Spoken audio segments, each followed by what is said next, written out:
السلام عليكم ورحمة الله وبركاته نحمده ونصلي على رسوله الكريم قال الله عز وجل في القرآن العظيم أعوذ بالله من الشيطان الرجيم بسم الله الرحمن الرحيم قل ادعوا الله أو ادعوا الرحمن أيما تدعوا فله الأسماء الحسنى ولا تجهر بصلاتك ولا تخافت بها وابتغ بين ذلك سبيلا صدق الله المولانا العظيم وصدق رسوله النبي الكريم সুপ্রিয় দর্শক মণ্ডলী মহান আল্লাহ তাআলার শুকরিয়া আদায় করে আজকের সুন্দর আয়োজন শুরু করতে যাচ্ছে। মহান রব্বুল আলামিনের আল্লাহ যে নাম এবং ওনার যে গুণাবলী আছে, গুণবাচক যে নামগুলো আছে, আর রহমান, আর রহিম, আল কুদ্দুস, আল জাবারুত, আল হাইয়্যু, আল কাইয়্যুম, এই সবগুলো নামের মাঝেই বারাকা রয়েছে। শুধু বারাকা এক প্রকার নয়, বহু বারাকা, সমূহ বারাকাত আল্লাহ তাআলা প্রতিটি গুণবাচক নামের মধ্যে রয়েছে, আল্লাহর নামের মধ্যে রয়েছে। এই জন্য তো আল্লাহ নামের সংজ্ঞা বলা হয়েছে আল্লাহু আল মুস্তাজিমিউ লিজামিই সিফাতিল কামালিয়া। আল্লাহ কাকে বলা হয়?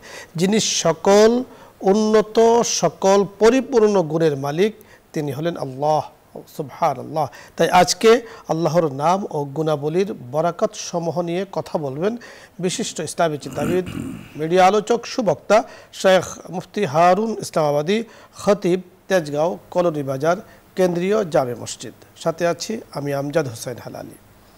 আসসালামু আলাইকুম। ওয়ালাইকুম আসসালাম। শেখ কেমন আছেন আপনি? জি আলহামদুলিল্লাহ। আলহামদুলিল্লাহ। আজকে আপনার কাছে আমরা আল্লাহ পাকের যে নাম রয়েছে, গুণবাচক নাম রয়েছে, কারণ আল্লাহ তাআলা পবিত্র কোরআন হাকিমে বলে দিয়েছেন আসমাউল হোসনা, অর্থাৎ আল্লাহ সকল সুন্দর নাম কিন্তু আল্লাহ তাআলার, এবং অনেকগুলো গুণবাচক নাম আমরা তাতাবু তালাশ করার পরে পেয়ে থাকি ৯৯টি। এছাড়াও অন্যান্য জায়গাতে আরও বেশিও আছে।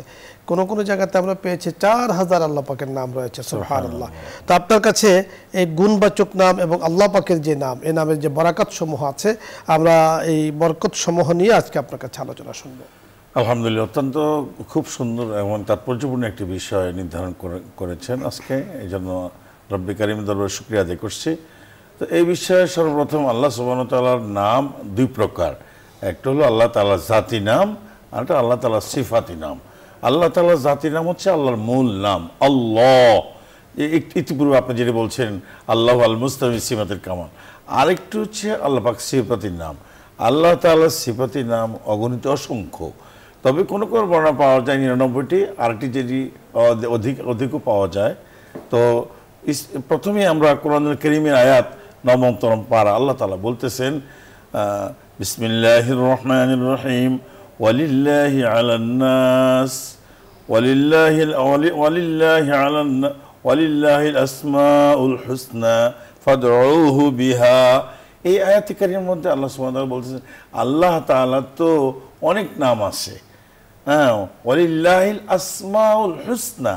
হ্যাঁ, আসমাউল মানে নামসমূহ, হুসনা মানে সৌন্দর্য। আল্লাহর অনেক সুন্দর সুন্দর নাম সমূহ রয়েছে। ফাদউহু বিহা, তোমরা এগুলো দিয়ে আল্লাহ তাআলাকে ডাকো। তো এতে করে দেখা গেছে নবী করিম সাল্লাল্লাহু আলাইহি ওয়াসাল্লামের একখানা হাদিসে পাওয়া যায় যে প্রসিদ্ধ এই বর্ণনা অনুযায়ী যে আল্লাহ তাআলার তো ৯৯টা নাম আছে। তো যেই ব্যক্তি এই নামগুলো মুখস্থ করবে তো আল্লাহ রাব্বুল আলামিন তাকে বেগাইরে হিসাব জান্নাতুল ফেরদাউস দান করবেন। এবং আল্লাহ সুবহানাহু ওয়া তাআলার এই যে প্রত্যেকটা নামের বিষয়, এগুলো অর্থবহ, এক একটা নামের উপরে বৃহৎ আলোচনা, এবং এগুলি খুব বরকতপূর্ণ। কেউ যদি কারো ঘরে আল্লাহ তাআলার এই বরকতপূর্ণ নামগুলোকে লিখিয়ে অঙ্কিত করে সাজিয়ে রাখে, তার দোকানে, তার প্রতিষ্ঠানে, তার বাসায়, এগুলোর মধ্যে খায়রে বরকত, এগুলো রসিলা রয়েছে, কারণ আল্লাহ তাআলার নাম। এবং কেউ যদি এরকমভাবে এই সমস্ত নামগুলো পড়ে তার পানির মধ্যে ফু দিয়ে সেই পানিটা যদি সে রুকিয়া করে, সে নিজে পান করে, কাউকে পান করতে দেয়, ইনশাল্লাহ তার মাকসাদ পূর্ণ হবে।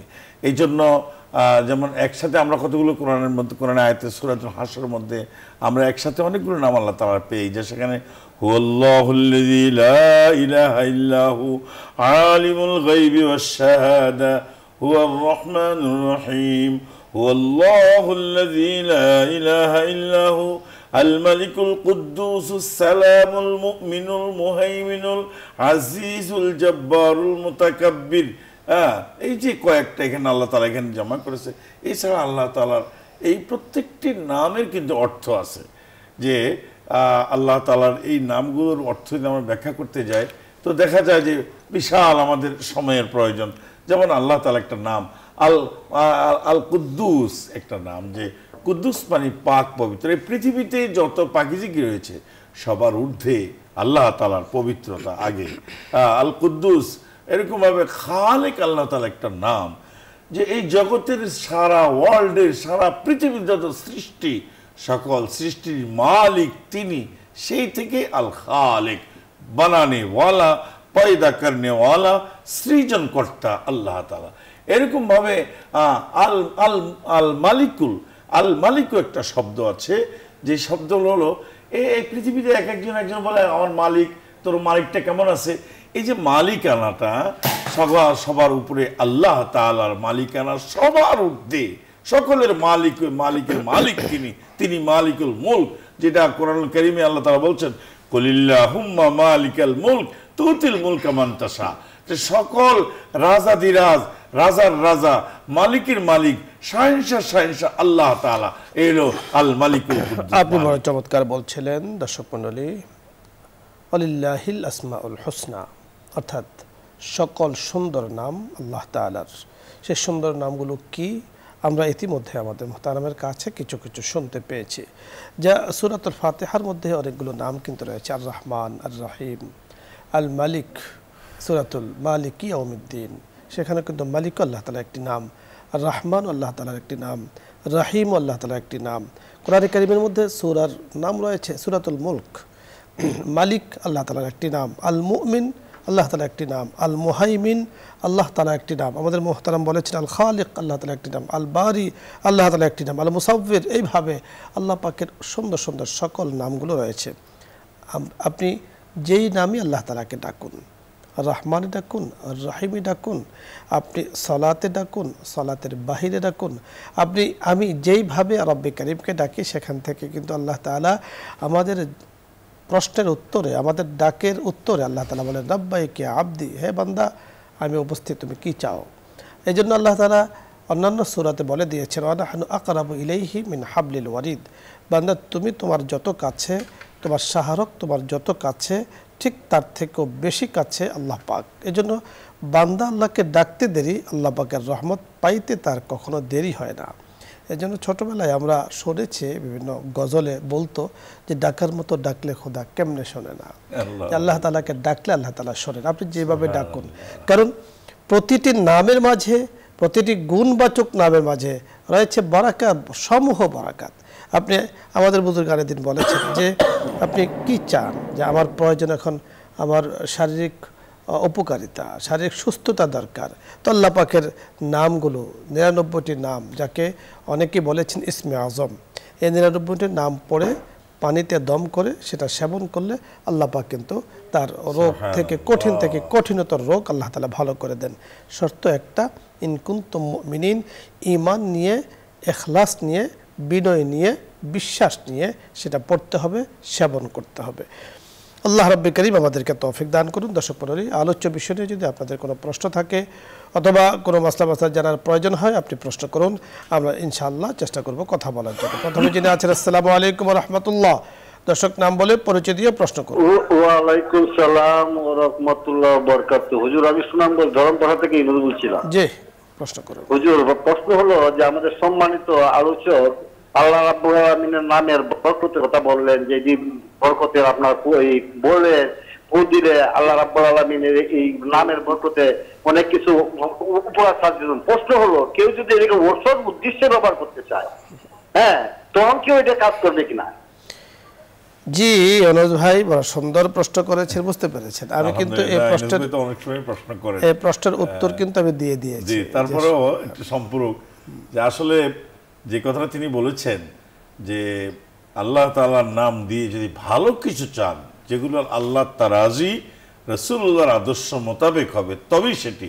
কেউ যদি এই আল্লাহর নাম দিয়ে বলে একটা সিনেমা হল বানাইতে চাই, একটা একটা বলে অন্যায় কাজ শুরু করতে চায়, সেগুলোর ক্ষেত্রে বরকত হবে না, বরঞ্চ বরকত তো হবেই না, বরঞ্চ সে এত বড় দুঃসাহস দৃষ্টতা দেখানোর জন্য উল্টা তাকে আল্লাহ তাআলা তাকে অপরাধী সাব্যস্ত করবেন।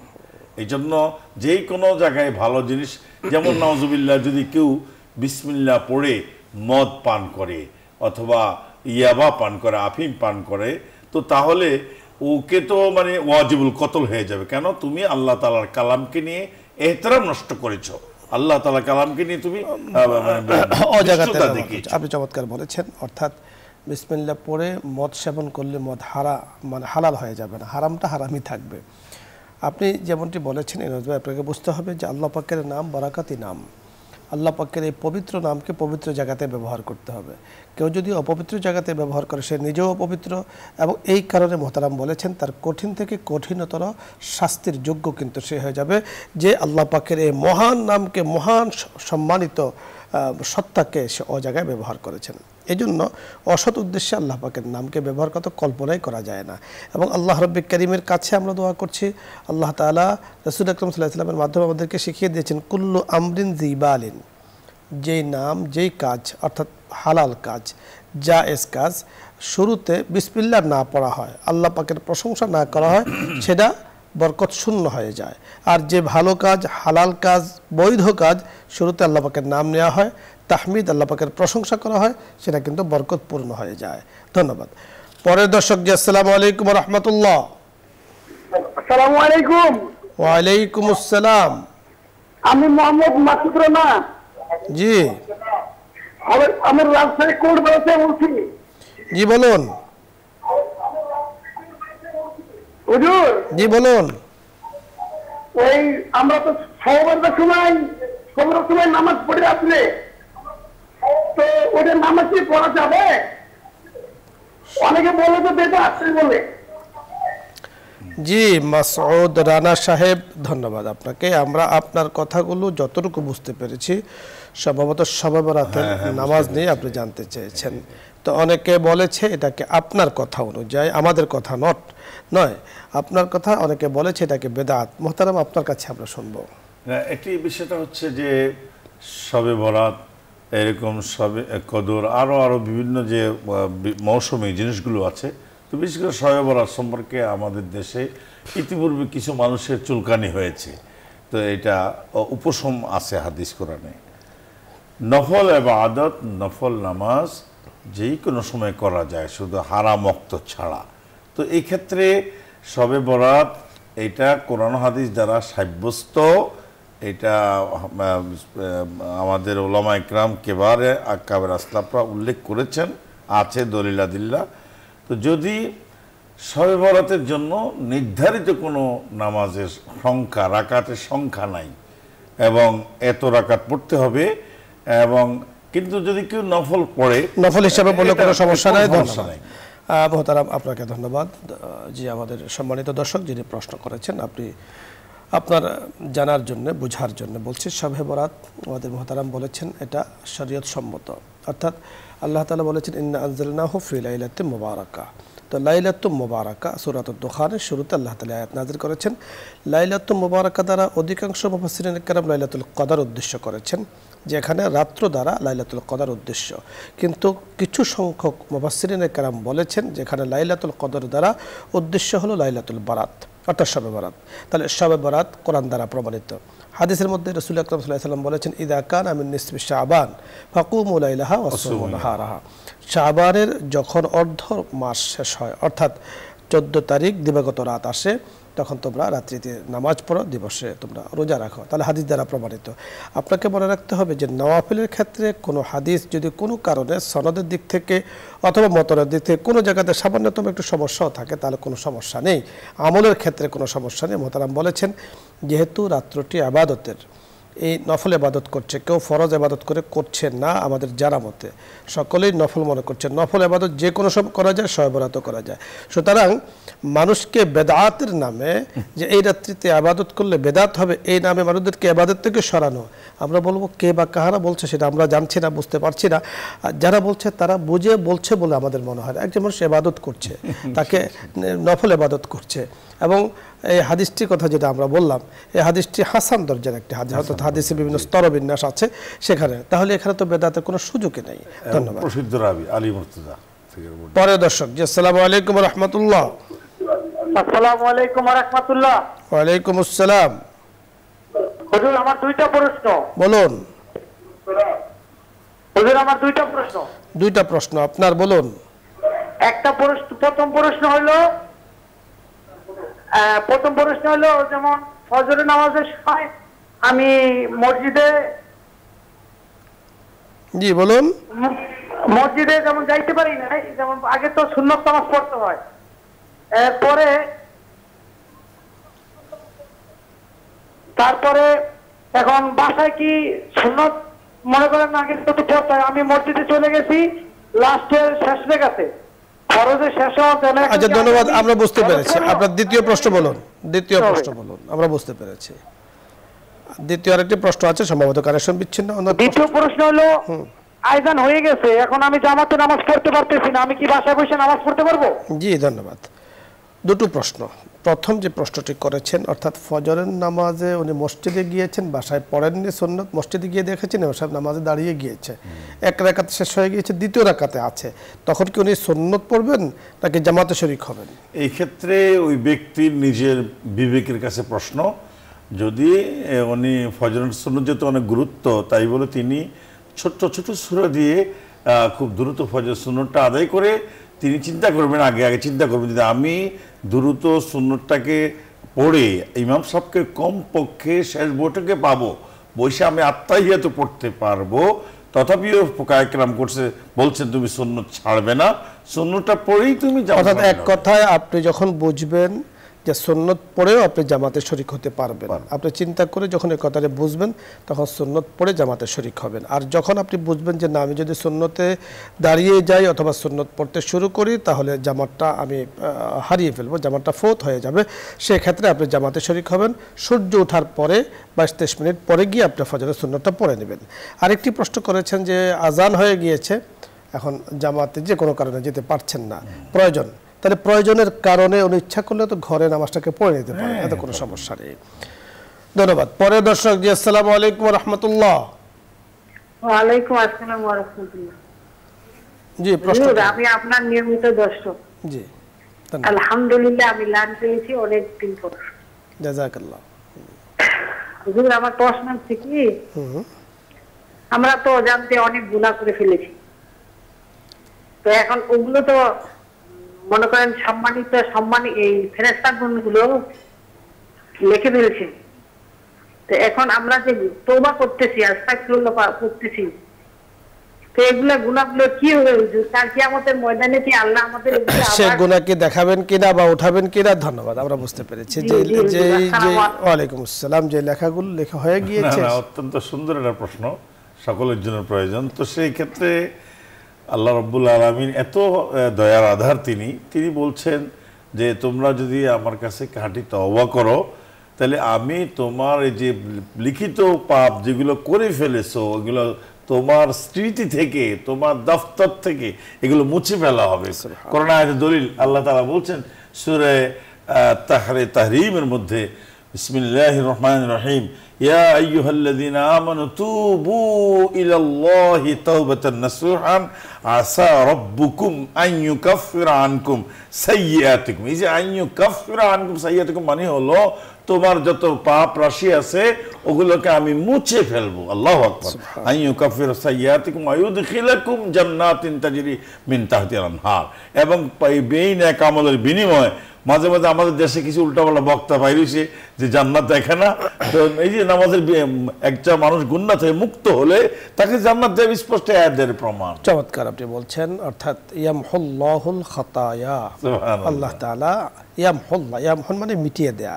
অর্থাৎ আমরা যখন লেখালেখি করি তখন আমরা যদি ভুল লিখি তো সাদা কালি দিয়ে ফ্লোর দিয়ে আমরা সেটাকে মুছে দেই, তো সেখানে দেখা যাচ্ছে যে কিছু লেখা ছিল এটাকে সাদা দিয়ে মুছে দেওয়া হয়েছে, কিন্তু আল্লাহ রাব্বুল কারীম গুনাহগুলোকে মুছে দেবেন এমনভাবে যে আপনিও টের পাবেন না, আমিও টের পাবো না, এর কোনো নিদর্শনই থাকবে না।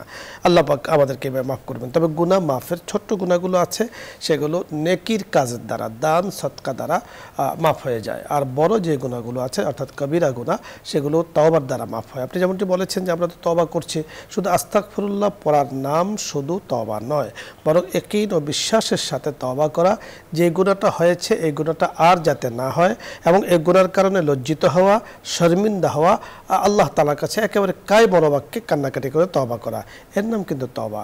এছাড়া হ্যাঁ, এগুলোকে মূলত তওবা বলা হয়। তাই এইভাবে তওবা করলে তওবা আল্লাহ তাআলার দরবারে কবুল হওয়ার আশা করা যায়। ধন্যবাদ। পরে দর্শক জি, আসসালামু আলাইকুম। ওয়ালাইকুম সালাম। প্রশ্ন করুন। আমার একটা প্রশ্ন আছে। জি বলুন। এই জুম্মার নামাজ নামাজ পড়তে আগে সালাম ফিরে আগে সালাম ফিরে নামাজটা আমি জুম্মার নামাজ এটা আমার জানা ছিল। আরেকবার বলতে হবে। জুম্মার নামাজ বুঝতে পেরেছি, আপনার জানার বিষয়টি আমরা বুঝতে পারিনি, আরেকবার বলুন। জুম্মার নামাজের দিন জুম্মার ইমাম সাহেবের সঙ্গে নামাজ পড়ছিলাম। জি, ইমাম সাহেবের আগে আমি সালাম ফিরে এখন এই নামাজটা জুম্মার এই নামাজটা আর কি হবে? ধন্যবাদ। জি জি, আমরা বুঝতে পেরেছি, ধন্যবাদ। বুঝতে পেরেছি। বিষয়টা হলো যে শুধু জুমার নামাজ নয়, যে কোনো নামাজ, ফরজ নামাজ জামাতে পড়া হচ্ছে, তো ইমামের পূর্বে যদি মুক্তাদি কোনো কিছু করে ফেলে, সেই ক্ষেত্রে যে মুক্তাদি কাজটি করেছেন, যেমন ইমাম এখনো রুকুতে যায় নাই, তো মুসল্লি রুকু দিয়ে ফেলেছেন, ইমাম এখনো সিজদা করেন নাই, মুসল্লি করে ফেলেছেন, ইমাম এখনো সিজদা থেকে উঠে নাই, সালাম ফিরিয়ে ফেলেছেন, এখন সালাম ফিরিয়ে ফেলেছেন, এটা ইমামের আগে যদি তিনি করে ফেলেন তাহলে এটা তার নামাজ ফাঁস হয়ে যাবে। এখন কি করবে উনি? এখন এর জন্য তিনি নামাজ দৌড়াই নেবে, জুমার নামাজ পড়বে না জোহরের নামাজ পড়বে? তুমি ধন্যবাদ। জি, আসলে এখানে একটি বিষয় লম্বা চড়া একটা আলোচনা আছে, যে আমাদের হাতে সময় আসলে একদম নেই। ইনশাআল্লাহ আল্লাহ চাহে তো বিষয়ে বিস্তারিত আলোচনা সামনে আমরা করব। ধন্যবাদ মোহতারাম আপনাকে। দর্শক মণ্ডলী, আপনাদের সকলকে ধন্যবাদ জানাচ্ছি। আপনারা সকলকেই আল্লাহ তাআলা জাযা খায়ের দান এবং নিয়ামত দ্বারা ভরপুর করেন, আমিন ইয়া রাব্বাল আলামিন। ইনশাআল্লাহ আগামী প্রোগ্রামে দেখা হচ্ছে। আসসালামু আলাইকুম ওয়া রাহমাতুল্লাহি ওয়া বারাকাতুহু। দুরূদ ইস্তিগফার পাঠ করি। আল্লাহুম্মা সাল্লি আলা সাইয়্যিদিনা ওয়া নাবিয়্যিনা ওয়া শাফিঈনা ওয়া হাবিবিনা মাওলানা মুহাম্মদ সাল্লাল্লাহু আলাইহি ওয়া সাল্লাম। আস্তাগফিরুল্লাহ। الحمد لله رب العالمين، والصلاة والسلام على سيد الأنبياء والمرسلين وخاتم النبيين وعلى آله وأصحابه أجمعين. ربنا ظلمنا أنفسنا وإن لم تغفر لنا وترحمنا لنكونن من الخاسرين. يا ذا الجلال والإكرام، يا الله يا راحم المساكين، يا حكيم يا رحيم يا غفور يا غفار الذنوب يا ستار العيوب يا أرحم الراحمين. মাওলাই করিম মেহেরবানি করে আমাদের জিন্দেগির সকল গুনাহগুলোকে আপনি মাফ করে দেন। আমিন। ইয়া আল্লাহ ইয়া করিম, যে সুন্দর জায়গায় বসে আপনার শাহী দরবারে হাত তুলেছি, মাওলাই করিম সুন্দর বসুন্ধরাকে আপনি কবুল ও মঞ্জুর করে নেন। আমাদের আয়োজনকে, ইসলাম আমরাকে, নিউজ 24কে যারা খেদমত প্রতিদিন করে যাচ্ছে, ইয়া আল্লাহ ইসলামের আরো অনেকগুলো খেদমত করছেন, প্রত্যেকটি খেদমতকে আপনি কবুল করে নেন। খেদমতকে জরিয়া করে ইহকালীন পরকালীন বালা মুসিবত থেকে আপনি হেফাজত করেন। বরকতময় হায়াতের ব্যবস্থা করে দেন, বরকতময় রিজিকের ব্যবস্থা করে দেন, বরকতময় আমালের ব্যবস্থা করে দেন। ইয়া আল্লাহ আমাদের সকলকে আপনি মাফ করে দেন। ইয়া আল্লাহ আপনার নাম বড় বরকতময় নাম, আপনার নামের উসিলায়, জাতে পাকের উসিলায় ইয়া আল্লাহ মেহেরবানি করে আপনার হাবিবের রওজা মুবারকে ইয়া আল্লাহ কাবাতুল্লাহর মাঝে বারবার যাওয়ার তৌফিক দান করেন। মক্কাতুল মুকাররমা, মদিনাতুল মুনাওয়ারায় আমাদের চোখে যেভাবে ভেসে ওঠে, ইয়া আল্লাহ জীবনে সরাসরি বহুবার দেখার তৌফিক দান করেন। ইয়া আল্লাহ মেহেরবানি করে আমাদের দর্শকদের মাঝে যারা অসুস্থ আছেন, সুস্থতার নিয়ামত দান করেন। অনেকেই বিভিন্ন রোগে আক্রান্ত হয়ে আছেন, আমাদের মুসলমানদের মাঝে যারা বিভিন্ন রোগে আক্রান্ত হয়ে আছেন, ইয়া করিম ইয়া রহিম, আপনি সকল শক্তির মালিক, মেহরবানি করে শেফে কামেলা আজেলা দায়েমা কুল্লিয়া দান করেন। আমাদের প্রিয় পিতামাতা যাদের কবরবাসী হয়েছেন, তাদের কবরগুলোকে জান্নাতের বাগান বানিয়ে দেন, জাহান্নামের সাথে তামাম যোগাযোগগুলো বন্ধ করে দেন। মাওলাই করিম ইয়া আল্লাহ আমাদের জবানকে বরকতময় করে দেন, আমাদের আমলকে বরকতময় করে দেন, আমাদের অনুষ্ঠানকে আপনি বরকতময় করে দেন। আমিন বিহুরমতি সাইয়্যিদুল মুরসালিন।